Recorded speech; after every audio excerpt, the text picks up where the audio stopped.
ಎಲ್ಲರಿಗೂ ನಮಸ್ಕಾರ. ನಮ್ಮ ಡಿಜಿಟಲ್ ಮಾರ್ಕೆಟಿಂಗ್ ಕೋರ್ಸ್ಗೆ ಸ್ವಾಗತ. ಕಳೆದ ವಿಡಿಯೋನಲ್ಲಿ ನಾವು ಟೈಪ್ಸ್ ಆಫ್ ಕೀವರ್ಡ್ಗಳನ್ನ ನೋಡಿದ್ದೇವೆ. ಇವತ್ತು ಅದರ ಮುಂದಿನ ಭಾಗ. ಈ ಭಾಗದಲ್ಲಿ ನಾವು ಬ್ರಾಂಡೆಡ್ ಕೀವರ್ಡ್ಸ್, ನಾನ್ ಬ್ರಾಂಡೆಡ್ ಕೀವರ್ಡ್ಸ್ ಮತ್ತು ಇನ್ಫಾರ್ಮೇಶನ್ ಕೀವರ್ಡ್ಸ್ ಗಳ ಬಗ್ಗೆ ನೋಡೋಣ. ಬ್ರಾಂಡೆಡ್ ಕೀವರ್ಡ್ಸ್ ಅಂದ್ರೆ ಏನು? ಯಾರಾದ್ರೂ ಬಂದು ಗೂಗಲ್ ಅಲ್ಲಿ ಅಥವಾ ಸರ್ಚ್ ಇಂಜಿನ್ ಅಲ್ಲಿ ಟೈಪ್ ಮಾಡಿದಾಗ ಆ ಸರ್ಚ್ ಒಳಗಡೆ ಏನಾದ್ರೂ ಸ್ಪೆಸಿಫಿಕ್ ಆಗಿರುವಂತ ಬ್ರ್ಯಾಂಡ್ ಅಥವಾ ಕಂಪನಿಯ ನೇಮ್ ಇತ್ತು ಅಂತಂದ್ರೆ ಅದನ್ನ ಬ್ರಾಂಡೆಡ್ ಕೀವರ್ಡ್ಸ್ ಅಂತ ಕರೀತಾರೆ. ಎಕ್ಸಾಂಪಲ್ ನೋಡೋಣ ಅಂತಂದ್ರೆ Amazon, Zomato, Nike, Apple, ChatGPT, Samsung ಈ ತರದ ಬ್ರ್ಯಾಂಡ್ ನೇಮ್ಗಳನ್ನ ಯೂಸ್ ಮಾಡಿ ಸರ್ಚ್ ಮಾಡ್ತಾ ಇದ್ರೆ ಅದನ್ನ ಬ್ರಾಂಡೆಡ್ ಕೀವರ್ಡ್ಸ್ ಅಂತ ಕರೀತಾರೆ. ಸೊ ಈ ಕೀವರ್ಡ್ಸ್ ಅಲ್ಲಿ ಏನಾಗುತ್ತೆ ಅಂತಂದ್ರೆ ಯೂಸರ್ಸ್ಗೆ ಆಲ್ರೆಡಿ ಈ ಬ್ರ್ಯಾಂಡ್ ನ ಬಗ್ಗೆ ಅವೇರ್ನೆಸ್ ಇರುತ್ತೆ. ಬ್ರಾಂಡೆಡ್ ಕೀವರ್ಡ್ಸ್ ಗಳನ್ನ ಸರ್ಚ್ ಮಾಡುವಂತ ಕಸ್ಟಮರ್ ನ ಇಂಟೆಂಟ್ ಜಾಸ್ತಿ ಪರ್ಚೇಸಿಂಗ್ ಮಾಡುವಂತಹ ಕೆಪಾಸಿಟಿ ಇರುತ್ತೆ ಮತ್ತು ಅವರು ಆಲ್ರೆಡಿ ಪರ್ಚೇಸಿಂಗ್ ಡಿಸಿಷನ್ ನ ಫೈನಲೈಸ್ ಮಾಡಿರಬಹುದು. ಮತ್ತು ಈ ಕೀವರ್ಡ್ ಗಳಲ್ಲಿ ಲೋ ಕಾಂಪಿಟೇಷನ್ ಇರುತ್ತೆ. ಲೋ ಕಾಂಪಿಟೇಷನ್ ಯಾವ ತರ ಇರುತ್ತೆ ಅನ್ನೋದನ್ನ ನಾವು ನೋಡೋಣ ಅಂತಂದಾಗ ನೀವೇನಾದ್ರೂ ಗೂಗಲ್ಗೆ ಬಂದ್ಬಿಟ್ಟು ನೈಕಿ ಶೂಸ್ ಅಂತ ಟೈಪ್ ಮಾಡಿದ್ರೆ ನೀವೀಗ ಇಲ್ಲಿ ನೋಡ್ಬೋದು Nike.in ಅನ್ನುವಂಥ ವೆಬ್ಸೈಟ್ ಟಾಪ್ ಅಲ್ಲಿ ಬರ್ತಾ ಇದೆ. ಸೊ ಇಲ್ಲಿ ಲೋ ಕಾಂಪಿಟೇಷನ್ ಯಾಕೆ ಅಂತಂದ್ರೆ ನೀವು ಬ್ರಾಂಡೆಡ್ ಕೀವರ್ಡ್ಸ್ ಅನ್ನ ಸರ್ಚ್ ಮಾಡಿರೋದ್ರಿಂದ ಗೂಗಲ್ಗೆ ನೀವು ಯಾವ ಸ್ಪೆಸಿಫಿಕ್ ಆಗಿರೋ ಬ್ರ್ಯಾಂಡ್ ಅನ್ನ ಸರ್ಚ್ ಮಾಡ್ತಾ ಇದ್ದೀರಿ ಅನ್ನೋದು ಕ್ಲಿಯರ್ ಆಗಿ ಅಂಡರ್ಸ್ಟ್ಯಾಂಡ್ ಆಗುತ್ತೆ. ಸೊ ಇದರಿಂದಾಗಿ ನೀವು ಇಲ್ಲಿ ನೋಡ್ಬೋದು ಪಾಪ್ಯುಲರ್ ಪ್ರಾಡಕ್ಟ್ ಅಲ್ಲಿ ಕೂಡ ನಿಮಗೆ ನೈಕಿ ಬಿಟ್ರೆ ಬೇರೆ ಶೂಸ್ ಗಳು ಕಾಣ್ತಾ ಇಲ್ಲ. ಇನ್ನೊಂದು ಎಕ್ಸಾಂಪಲ್ ನೋಡೋಣ ಅಂತ ನೀವು ಅಮೆಜಾನ್ ಒಳಗಡೆ ಬಂದ್ಬಿಟ್ಟು ಇಲ್ಲೂ ಕೂಡ ನೀವೇನಾದ್ರೂ ಬೋಟ್ ಇಯರ್ಫೋನ್ಸ್ ಅಂತ ನೀವು ಟೈಪ್ ಮಾಡಿದ್ರೆ ಅಮೆಜಾನ್ಗೆ ಕ್ಲಿಯರ್ ಆಗಿ ಅಂಡರ್ಸ್ಟ್ಯಾಂಡ್ ಆಗುತ್ತೆ ನೀವು ಬೋಟ್ ಇಯರ್ಫೋನ್ ಅನ್ನ ಸರ್ಚ್ ಮಾಡ್ತಾ ಇದ್ದೀರಾ ಅಂತ. ನಿಮಗೆ ಟಾಪ್ ರಿಸಲ್ಟ್ ಅಲ್ಲಿ ಬೋಟ್ ಅನ್ನ ತೋರಿಸುತ್ತೆ. ಸೊ ಮೊದಲನೇದು ಸ್ಪಾನ್ಸರ್ಡ್ ಆಡ್ ಇದೆ, ಇದು ಅಡ್ವರ್ಟೈಸ್ ಮೂಲಕ ಬಂದಿರೋ ಥರ್ಡ್ ಆಪ್ಷನ್ ಬಂದಿರೋದು ಬೋಟ್. ಸೊ ನೀವು ಬೋಟ್ ಅಂತ ಟೈಪ್ ಮಾಡೋದ್ರಿಂದ ಅಮೆಜಾನ್ಗೆ ಕ್ಲಿಯರ್ ಆಗಿ ಅಂಡರ್ಸ್ಟ್ಯಾಂಡ್ ಆಗುತ್ತೆ ನೀವು ಬೋಟ್ ಇಯರ್ಫೋನ್ ನ ಸರ್ಚ್ ಮಾಡ್ತಾ ಇದ್ದೀರಿ ಅಂತ. ಸೊ ಈ ಸರ್ಚ್ ಒಳಗಡೆ ನೀವು ಇಲ್ಲಿ ನೈಕಿ ಅಂತ ಇದೆ, ಇಲ್ಲಿ ಬೋಟ್ ಅಂತ ಇದೆ. ನೀವು ಇನ್ ಕೇಸ್ ಏನಾದ್ರೂ ಈಗ ನಿಮ್ಗೆ ಫುಡ್ ಅನ್ನ ಆರ್ಡರ್ ಮಾಡೋದಿದೆ, ನಿಮ್ಗೆ ಕಾಂಪಿಟೇಟರ್ ಇದ್ದಾರೆ, ಸ್ವಿಗ್ಗಿ ಮತ್ತು ಜೊಮ್ಯಾಟೊ ಕಾಂಪಿಟೇಟರ್ ಇದ್ದಾರೆ. ನಾವೀಗ ಏನಾದ್ರು ಆನ್ಲೈನ್ ಫುಡ್ ಡೆಲಿವರಿ ಅಂತ ಸರ್ಚ್ ಮಾಡಿದಾಗ ನಮ್ಗೆ ಬೇರೆ ಬೇರೆ ಆಪ್ಷನ್ ಬರುತ್ತೆ. ಫಸ್ಟ್ ಆಫ್ ಆಲ್ ನಮ್ಗೆ ಸ್ವಿಗ್ಗಿ ಬರ್ತಾ ಇದೆ, ಸೆಕೆಂಡ್ ನೋಡಿದ್ರೆ ಜೊಮ್ಯಾಟೊ ಬರುತ್ತೆ.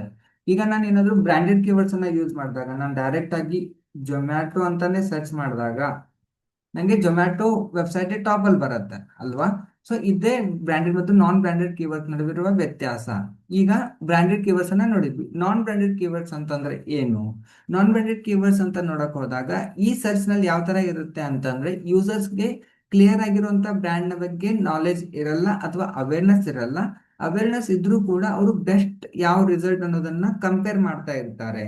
ಯಾವುದು ನಾನ್ ಬ್ರಾಂಡೆಡ್ ಕೀವರ್ಡ್ಸ್ ಅಂತ ನೋಡಕ್ ಹೋದಾಗ ಎಕ್ಸಾಂಪಲ್ ಅಲ್ಲಿ best laptop, water purifier, best coffee maker, running shoes, digital marketing course, air conditioner ಅಥವಾ ಬೆಸ್ಟ್ ಹೋಟೆಲ್ ಅಂತ ಏನಾದ್ರೂ ಇರ್ಬೋದು. ಅವರು ಎರಡು ಆಪ್ಷನ್ ಗಳನ್ನ ಅಥವಾ ಎರಡಕ್ಕಿಂತ ಹೆಚ್ಚಿನ ಆಪ್ಷನ್ ಗಳನ್ನ ಕಂಪೇರ್ ಮಾಡಕ್ ಹೋಗ್ತಾ ಇರ್ತಾರೆ ಅಥವಾ ಅವರಿಗೆ ಜಸ್ಟ್ ಎಕ್ಸ್ಪ್ಲೋರಿಂಗ್ ಮಾಡೋದು ಇರುತ್ತೆ.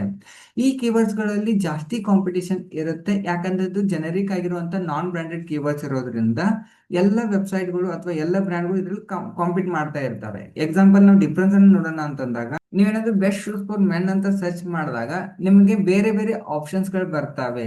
ಸೊ ಇದ್ರಲ್ಲಿ ಏನಿದೆ, ಫಸ್ಟ್ ರಿಸಲ್ಟ್ ಮತ್ತೆ ಸೆಕೆಂಡ್ ರಿಸಲ್ಟ್ ಇರೋ ವ್ಯತ್ಯಾಸ ಏನು ಅಂತ ನೋಡಕ್ ಹೋದಾಗ ಫಸ್ಟ್ ರಿಸಲ್ಟ್ ಅಲ್ಲಿ ಈ ಕಸ್ಟಮರ್ಸ್ ಡೈರೆಕ್ಟ್ ಆಗಿ ಬ್ರ್ಯಾಂಡ್ ಅನ್ನ ಸರ್ಚ್ ಮಾಡ್ತಾ ಇದ್ದಾರೆ. ಸೆಕೆಂಡ್ ರಿಸಲ್ಟ್ ಅಲ್ಲಿ ಈ ಕಸ್ಟಮರ್ ಏನ್ ಮಾಡ್ತಾರೆ, ಬೆಸ್ಟ್ ಶೂಸ್ ಅನ್ನ ಟ್ರೈ ಮಾಡಕ್ ಹೋಗ್ತಾ ಇದ್ದಾರೆ. ಸೊ ಇಂಟೆಂಟ್ ಏನಿದೆ ಅಂದ್ರೆ ಫಸ್ಟ್ ಸರ್ಚ್ ಮಾಡಿರೋರ ಇಂಟೆಂಟ್ ಈ ಐಟಮ್ ಅನ್ನ ಪರ್ಚೇಸ್ ಮಾಡೋದಾಗಿರ್ಬೋದು. ಸೆಕೆಂಡ್ ಅಲ್ಲಿ ಇರೋರು ಏನಿದೆ ಅಂದ್ರೆ ಜಸ್ಟ್ ಎಕ್ಸ್ಪ್ಲೋರಿಂಗ್ ಮಾಡ್ತಾ ಇದ್ದಾರೆ.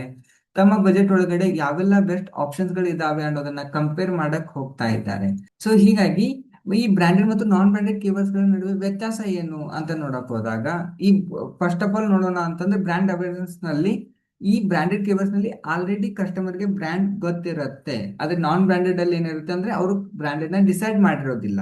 ಕಸ್ಟಮರ್ ಇಂಟೆಂಟ್ ಅನ್ನ ನೋಡೋದಾದ್ರೆ ಬ್ರಾಂಡೆಡ್ ಕೀವರ್ಡ್ಸ್ ಅನ್ನ ಸರ್ಚ್ ಮಾಡಿದಾಗ ಕಸ್ಟಮರ್ ಹೈಯರ್ ಪರ್ಚೇಸಿಂಗ್ ಇಂಟೆಂಟ್ ಅನ್ನ ಹೊಂದಿರ್ತಾರೆ. ಆದ್ರೆ ನಾನ್ ಬ್ರಾಂಡೆಡ್ ಅಲ್ಲಿ ಕಸ್ಟಮರ್ ಇನ್ನು ಎಕ್ಸ್ಪ್ಲೋರ್ ಮಾಡ್ತಾ ಇರ್ತಾರೆ ಅಥವಾ ಆಪ್ಷನ್ ನ ಕಂಪೇರ್ ಮಾಡ್ತಾ ಇರ್ತಾರೆ. ನೀವೇನಾದ್ರೂ ಬ್ರಾಂಡೆಡ್ ಕೀವರ್ಡ್ಸ್ ಅನ್ನ ಯೂಸ್ ಮಾಡ್ತಾ ಇದ್ರೆ ಕಾಂಪಿಟೇಷನ್ ಯಾವ ತರ ಇರುತ್ತೆ ಅಂತ ನೋಡಿದಾಗ ಬ್ರಾಂಡೆಡ್ ಕೀವರ್ಡ್ಸ್ ಅಲ್ಲಿ ಲೋ ಕಾಂಪಿಟೇಷನ್ ಇರುತ್ತೆ, ಆದ್ರೆ ನಾನ್ ಬ್ರಾಂಡೆಡ್ ನಲ್ಲಿ ಹೈಯರ್ ಕಾಂಪಿಟೇಷನ್ ಇರುತ್ತೆ, ಯಾಕಂದ್ರೆ ಜಾಸ್ತಿ ಬ್ರ್ಯಾಂಡ್ಗಳು ಕಾಂಪೀಟ್ ಮಾಡ್ತಾ ಇರ್ತವೆ. ಈ ಎಸ್ ಸಿ ಅಪರ್ಚುನಿಟಿ ನೋಡಕ್ ಹೋದಾಗ ನೀವೇನಾದ್ರೂ ಬ್ರಾಂಡೆಡ್ ಕೀವರ್ಡ್ಸ್ ಅನ್ನ ಯಾವಾಗ ಯೂಸ್ ಮಾಡ್ಬೇಕು ಅಂತಂದ್ರೆ ನೀವು ಬ್ರ್ಯಾಂಡ್ ನ ಪ್ರೊಟೆಕ್ಟ್ ಮಾಡ್ತಾ ಇದ್ದೀರಿ ಅಥವಾ ಬ್ರ್ಯಾಂಡ್ ರೆಪ್ಯುಟೇಷನ್ ಅನ್ನ ಬಿಲ್ಡ್ ಮಾಡ್ತಾ ಇದ್ದೀರಿ ಅಂತಂದ್ರೆ ಬ್ರಾಂಡೆಡ್ ಕೀವರ್ಡ್ಸ್ ನ ಯೂಸ್ ಮಾಡ್ಬೇಕಾಗತ್ತೆ. ನಾನ್ ಬ್ರಾಂಡೆಡ್ ಕೀವರ್ಡ್ಸ್ ನ ನೀವೇನಾದ್ರೂ ನ್ಯೂ ಕಸ್ಟಮರ್ ನ ಹುಡುಕ್ತಾ ಇದ್ರೆ, ಹೊಸ ಕಸ್ಟಮರ್ಗೂ ಕೂಡ ನೀವು ರೀಚ್ ಆಗ್ಬೇಕು ಅಂತ ಇದ್ರೆ ನಾನ್ ಬ್ರಾಂಡೆಡ್ ಕೀವರ್ಡ್ಸ್ ಗಳನ್ನ ಯೂಸ್ ಮಾಡ್ಬೇಕಾಗತ್ತೆ. ಬೆಸ್ಟ್ ಯೂಸ್ ಕೇಸ್ ಅಂತ ನೋಡಿದ್ರೆ ನೀವು ಏನಾದರೂ ಲಾಯಲ್ ಕಸ್ಟಮರ್ ಅಥವಾ ರಿಟರ್ನಿಂಗ್ ಕಸ್ಟಮರ್ನ ನೀವು ಟಾರ್ಗೆಟ್ ಮಾಡ್ತಾ ಇದ್ರೆ ಬ್ರ್ಯಾಂಡೆಡ್ ಕೀವರ್ಡ್ಸ್ ಮೇಲೆ ವರ್ಕ್ ಮಾಡಬೇಕಾಗತ್ತೆ. ನೀವೇನಾದ್ರೂ ಹೊಸ ಕಸ್ಟಮರ್ನ ಹುಡುಕ್ತಾ ಇದ್ದೀರಿ ಅಥವಾ ಬ್ರ್ಯಾಂಡ್ನ ಅವೇರ್ನೆಸ್ ಅನ್ನ ಬಿಲ್ಡ್ ಮಾಡ್ತಾ ಇದ್ದೀರಿ ಅಂತ ಅಂದ್ರೆ ನಾನ್ ಬ್ರ್ಯಾಂಡೆಡ್ ಕೀವರ್ಡ್ಸ್ಗಳನ್ನ ಯೂಸ್ ಮಾಡಬೇಕಾಗತ್ತೆ. ಸೊ ಇದಾದ್ಮೇಲೆ ಇನ್ನೊಂದು ಬರುತ್ತೆ, ವಾಟ್ ಆರ್ ಇನ್ಫಾರ್ಮೇಶನಲ್ ಕೀವರ್ಡ್ಸ್ ಅಂತ ಬರುತ್ತೆ. ಇನ್ಫಾರ್ಮೇಶನ್ ಕೀವರ್ಡ್ಸ್ ಅಂತ ಅಂದ್ರೂ ಈ ಸರ್ಚ್ ಅನ್ನ ಮಾಡಿದಾಗ ಕಸ್ಟಮರ್ಸ್ ಅಥವಾ ಯೂಸರ್ಸ್ಗೆ ಏನನ್ನ ಪರ್ಚೇಸ್ ಮಾಡೋದು ಇರೋದಿಲ್ಲ, ಅವರಿಗೆ ಕಲಿಯೋದಿರತ್ತೆ. ಎಕ್ಸಾಂಪಲ್ ನೋಡಕ್ ಹೋದಾಗ ಸರ್ಚ್ ಅಲ್ಲಿ what is SEO, how Google works, what is GST, how to start a blog ಅಂತ ಬಂದಾಗ ನೀವೇನಾದ್ರೂ ಇವ್ರಿಗೆ ಪರ್ಚೇಸ್ ಅನ್ನ ಇವ್ರಿಗೆ ನೀವೇನಾದ್ರೂ ಪ್ರಾಡಕ್ಟ್ ಅನ್ನ ಸೆಲ್ ಮಾಡ್ಬೇಕು ಅನ್ನೋ ಇಂಟೆನ್ಷನ್ ಇಟ್ಕೊಂಡು ನೀವು ವೆಬ್ಸೈಟ್ ನ ರ್ಯಾಂಕ್ ಮಾಡಿದ್ರೆ ನೀವು ಫೇಲ್ ಆಗ್ತೀರಾ. ಯಾಕಂತಂದ್ರೆ ಈ ಸರ್ಚ್ ಇಂಟೆಂಟ್ ಅಲ್ಲಿ ಏನಿದೆ ಅಂತಂದ್ರೆ ಅವ್ರಿಗೆ ಲರ್ನಿಂಗ್ ಮಾಡೋದಿದೆ, ಯಾವ್ದನ್ನು ಪರ್ಚೇಸ್ ಮಾಡೋದಿಲ್ಲ. ಎಕ್ಸಾಂಪಲ್ ನೋಡೋಣ ಅಂತ ಅಂದ್ರೆ ಯಾರಾದ್ರೂ ಒಬ್ರು ಗೂಗಲ್ ಅಲ್ಲಿ ಬಂದ್ಬಿಟ್ಟು how to grow tomatoes at home ಅಂತ ಸರ್ಚ್ ಮಾಡಿದಾಗ ಅವರು ಕಲಿಯಕ್ ಇಷ್ಟಪಡ್ತಾ ಇದ್ದಾರೆ. ನೀವೇನಾದ್ರೂ ಅವರಿಗೆ ನಾವು ಟೊಮ್ಯಾಟೋನ ಸೆಲ್ ಮಾಡ್ತೀವಿ, ನಾವು ನಿಮ್ಗೆ ಫ್ರಾಂಚೈಸಿನ ಕೊಡ್ತೀವಿ, ನಾವು ಬೆಸ್ಟ್ ಟೊಮ್ಯಾಟೋನ ಸೆಲ್ ಮಾಡ್ತೀವಿ ಅನ್ನೋಂಥ ವೆಬ್ಸೈಟ್ ಗಳನ್ನ ಅವ್ರಿಗೆ ನೀವು ಶೋ ಮಾಡಿದ್ರಿ ಅಂತ ಅಂದ್ರೆ ಕಸ್ಟಮರ್ ಇಂಟೆಂಟ್ ಪರ್ಚೇಸ್ ಮಾಡೋದಿಲ್ಲ. ಅವ್ರಿಗೆ ಯಾವ ತರ ಬೇಕಾಗಿದೆ ಅಂತಂದ್ರೆ ಈ ಬ್ಲಾಗ್ಸ್ ಅಥವಾ ಆರ್ಟಿಕಲ್ ಬೇಕಾಗಿದೆ, ಯೂಟ್ಯೂಬ್ ವಿಡಿಯೋಸ್ಗಳು ಬೇಕಾಗಿದ್ದಾವೆ, ಅಥವಾ ಸ್ಟೆಪ್ ಬೈ ಸ್ಟೆಪ್ ಗೈಡ್ ಬೇಕಾಗಿದೆ, ಇಮೇಜಸ್ಗಳು ಬೇಕಾಗಿದ್ದಾವೆ. ಸೊ ಗೂಗಲ್ ಏನ್ ಮಾಡುತ್ತೆ, ನೀವು ಟೊಮ್ಯಾಟೋನ ಸೆಲ್ ಮಾಡ್ತಾ ಇದ್ರಿ ಅಂತ ಅಂದ್ರೆ ಈ ಸರ್ಚ್ಗೆ ನಿಮ್ಮ ವೆಬ್ಸೈಟ್ ನ ಅದು ರ್ಯಾಂಕ್ ಮಾಡಕ್ ಹೋಗಲ್ಲ, ಯಾಕಂದ್ರೆ ಕಸ್ಟಮರ್ಗೆ ಅದು ಯೂಸ್ ಇಲ್ಲ. ಸೊ ಕಾಮನ್ ಆಗಿರುವಂತ ಮಿಸ್ಟೇಕ್ ಏನ್ ಮಾಡ್ತಾರೆ ಅಂತ ನೋಡಕ್ ಹೋದಾಗ ಈ ಬ್ರ್ಯಾಂಡ್ ಆಗಿರ್ಬೋದು ಅಥವಾ ಹೊಸದಾಗಿ ಯಾರಾದ್ರೂ ಬಿಸ್ನೆಸ್ ನ ಸ್ಟಾರ್ಟ್ ಮಾಡಿದ್ರೆ ಕಸ್ಟಮರ್ನ ಎಜುಕೇಟ್ ಮಾಡೋದಕ್ಕಿಂತ ಮುಂಚೆನೆ ಅವರು ಸೆಲ್ಲಿಂಗ್ ಮೇಲೆ ಜಾಸ್ತಿ ಪ್ರಿಫರೆನ್ಸ್ ಅನ್ನ ಕೊಡ್ತಾರೆ. ಕಸ್ಟಮರ್ ಯಾವ ತರ ಸರ್ಚ್ ಮಾಡ್ತಾ ಇದ್ದಾರೆ ಅನ್ನೋದನ್ನ ಸರ್ಚ್ ಇಂಟೆಂಟ್ ಅನ್ನ ಇಗ್ನೋರ್ ಮಾಡ್ತಾರೆ. ಕೆಲವೊಬ್ರು ಏನ್ ಮಾಡ್ತಾರೆ ಅಂತಂದ್ರೆ ಅವ್ರು ಶಾಪ್ಗೆ ಹೆಸರನ್ನ ಇಡ್ತಾರೆ, ಆ ಹೆಸರಿನ ಟಾರ್ಗೆಟ್ ಅನ್ನ ಮಾತ್ರ ಮಾಡಕ್ ಹೋಗ್ತಾರೆ, ಅದೇ ಕೀವರ್ಡ್ ಗಳನ್ನ ಬಳಸಕ್ ಹೋಗ್ತಾರೆ, ಆದ್ರೆ ಕಸ್ಟಮರ್ಗೆ ಆ ಬ್ರ್ಯಾಂಡ್ ನ ಬಗ್ಗೆ ಗೊತ್ತಿರಲ್ಲ. ಇನ್ನೊಂದ್ಸರಿ ಏನಾಗುತ್ತೆ ಅಂದ್ರೆ ಬ್ರ್ಯಾಂಡೆಡ್ ಕೀವರ್ಡ್ಸ್ ನ ಮಾತ್ರ ಯೂಸ್ ಮಾಡೋದ್ರಿಂದ ನಿಮಗೆ ಆಲ್ರೆಡಿ ಇರುವಂತ ಕಸ್ಟಮರ್ನೇ ಟಾರ್ಗೆಟ್ ಮಾಡ್ತೀರಾ, ಹೊಸ ಕಸ್ಟಮರ್ನ ಅಪ್ರೋಚ್ ಆಗೋದು ಅಥವಾ ಅಕ್ವೈಷನ್ ಮಾಡೋದು ಕಷ್ಟ ಆಗತ್ತೆ. ಇನ್ನೊಂದ್ ಏನ್ ಮಿಸ್ಟೇಕ್ ಆಗುತ್ತೆ ಅಂತಂದ್ರೆ ಜಾಸ್ತಿ ಏನ್ ಮಾಡ್ತಾರೆ ಎಲ್ಲರೂ ಸೇಲ್ಸ್ ಕಡೆ ಅಥವಾ ರೆವಿನ್ಯೂ ಕಡೆನೆ ಟಾರ್ಗೆಟ್ ಮಾಡ್ತಾರೆ, ಆದ್ರೆ ಇನ್ಫಾರ್ಮೇಶನ್ ಕಂಟೆಂಟ್ ಗಳನ್ನ ಕೊಡೋದನ್ನ ಜನ ಮರೀತಾರೆ. ಸೊ ಇವತ್ತಿನ ಈ ವಿಡಿಯೋನಲ್ಲಿ ನಾವು ಏನೆಲ್ಲ ಕಲ್ತ್ವಿ ಅಂತ ನೋಡೋದಾದ್ರೆ ಬ್ರಾಂಡೆಡ್ ಕೀವರ್ಡ್ಸ್ ಮತ್ತು ನಾನ್ ಬ್ರಾಂಡೆಡ್ ಕೀವರ್ಡ್ಸ್ ಮತ್ತು ಇನ್ಫಾರ್ಮೇಶನ್ ಕೀವರ್ಡ್ಸ್ ಗಳ ಬಗ್ಗೆ ನೋಡಿದ್ದೇವೆ. ನಮ್ಮ ಮುಂದಿನ ವಿಡಿಯೋನಲ್ಲಿ ನಾವು ಕಮರ್ಷಿಯಲ್ ಕೀವರ್ಡ್ಸ್, ಟ್ರಾನ್ಸಾಕ್ಷನಲ್ ಕೀವರ್ಡ್ಸ್ ಮತ್ತು ನೇವಿಗೇಷನಲ್ ಕೀವರ್ಡ್ಸ್ ಗಳ ಬಗ್ಗೆ ನೋಡೋಣ. ನಿಮಗೇನಾದ್ರೂ ನಮ್ಮ ಈ ಫ್ರೀ ಡಿಜಿಟಲ್ ಮಾರ್ಕೆಟಿಂಗ್ ಕೋರ್ಸ್ ಇಷ್ಟ ಆದ್ರೆ ನಮ್ಮ ವಿಡಿಯೋನ ಲೈಕ್ ಮಾಡಿ ಮತ್ತು ನಿಮ್ಮ ಫ್ರೆಂಡ್ಸ್ ಅಥವಾ ನಿಮ್ಮ ಫ್ಯಾಮಿಲಿ ಗ್ರೂಪ್ ನಲ್ಲಿ ಈ ವಿಡಿಯೋನ ಶೇರ್ ಮಾಡಿ ಮತ್ತು ನಮ್ಮ ಈ ಫ್ರೀ ಡಿಜಿಟಲ್ ಮಾರ್ಕೆಟಿಂಗ್ ಕೋರ್ಸ್ಗೆ ಜಾಯ್ನ್ ಆಗಲು ನಮ್ಮ ಚಾನೆಲ್ ಅನ್ನ ಸಬ್ಸ್ಕ್ರೈಬ್ ಮಾಡಿ.